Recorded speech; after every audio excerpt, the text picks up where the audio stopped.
One of the most water and vitamin A C content kids favourite এই watermelon জ্যামটি বানাতে খুব মিষ্টির সাথে তরমুজ হলেই বেশি ভালো হয়।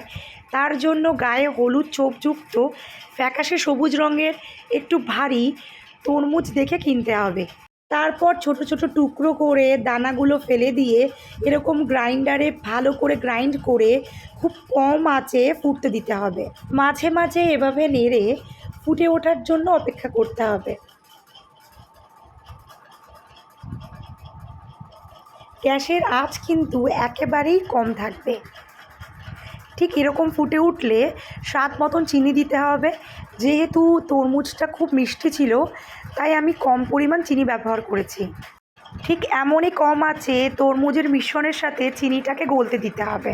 ঠিক এভাবে কড়াইয়ের ধারগুলো খুন্তির সাহায্যে চেঁচে দিতে হবে।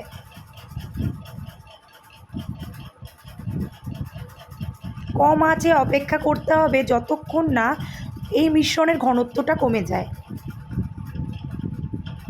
আর একটু জেলি লাইক টেক্সচার তৈরি হয়।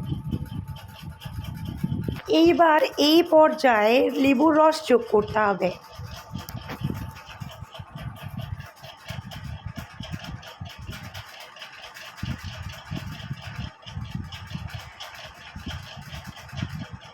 টক স্বাদের জন্য রসের পরিমাণটা কিন্তু একটু বেশিই হবে, তাহলেই সেই বাজারের মতো টক মিষ্টি স্বাদটা আসবে। এখন গ্যাসের আঁচটা একটু বাড়িয়ে কমপ্লিটলি জেলি লাইক কনসিস্টেন্সি বানিয়ে নিতে হবে আর এরকমভাবে আঙুল দিয়ে চেক করে নিতে হবে। ব্যাস তৈরি হয়ে গেছে। এবার এই জেলিটাকে রুম টেম্পারেচারে এনে এয়ারটাইট কন্টেনারে রেখে রেফ্রিজারেটরে স্টোর করে রাখা যেতে পারে।